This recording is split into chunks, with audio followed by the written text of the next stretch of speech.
പഹൽഗാം ഭീകരാക്രമണത്തിന്റെ പശ്ചാത്തലത്തിൽ പാകിസ്ഥാനിലേക്ക് നാടുകടത്തൽ നേരിടുന്ന ഒരു കുടുംബത്തിന്റെ ഇന്ത്യൻ പൗരത്വ അവകാശവാദങ്ങൾ പരിശോധിക്കാൻ സുപ്രീം കോടതി. ഇന്ത്യൻ പാസ്പോർട്ടും ആധാർ കാർഡും തങ്ങളുടെ പക്കലുണ്ട് എന്നാണ് ഹർജിക്കാർ വാദിക്കുന്നത്. ഡൽഹിയിൽ നിന്ന് അച്യുതൻ വിവരങ്ങൾ നൽകും. അച്യുതൻ, ഇത്തരം ഹർജികൾ ഇനിയും വരാൻ സാധ്യതയുണ്ടെന്ന് നേരത്തെ തന്നെ റിപ്പോർട്ടുകൾ ഉണ്ടായിരുന്നു.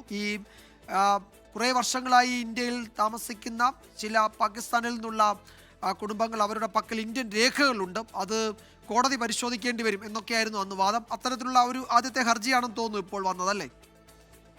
അതെ, തീർച്ചയായിട്ടും വിജയകുമാർ. അതായത് ഈ പഹൽഗാം ഭീകരാക്രമണത്തിന് പിന്നാലെയാണ് ഈ പാകിസ്ഥാൻ പൗരന്മാരോട് മടങ്ങിപ്പോകാൻ ഇന്ത്യ ആവശ്യപ്പെടുന്നത്.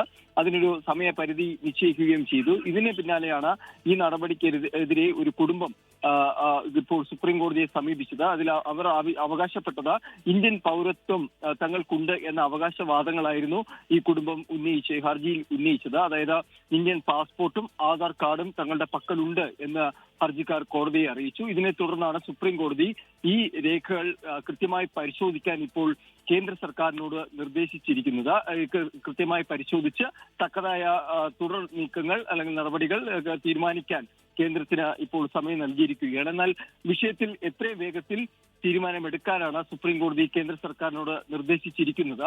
തീരുമാനമെടുക്കുന്നതുവരെ, അതായത് ഈ വിഷയത്തിൽ രേഖകൾ പരിശോധിച്ചുകൊണ്ട് തീരുമാനമെടുക്കുന്നതുവരെ ഹർജിക്കാർക്കെതിരെ നിർബന്ധിത നടപടി എടുക്കരുതെന്നും സുപ്രീം കോടതി ഇപ്പോൾ വാക്കാൽ നിർദ്ദേശിച്ചിരിക്കുകയാണ്. ഇന്ത്യൻ പാസ്പോർട്ടുണ്ട്, ആധാർ കാർഡ് ഉണ്ട്, മറ്റ് രേഖകളൊക്കെ ഉണ്ട് എന്നാണ് ഹർജിക്കാർ കോടതിയെ അറിയിച്ചത്. അത് പരിശോധിച്ച് തീരുമാനമെടുക്കാൻ ആണ് കോടതി തയ്യാറെടുക്കുന്നത്.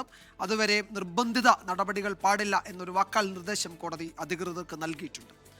അച്യുതനാണ് വിവരങ്ങൾ നൽകിയത് ഡൽഹിയിൽ നിന്ന്.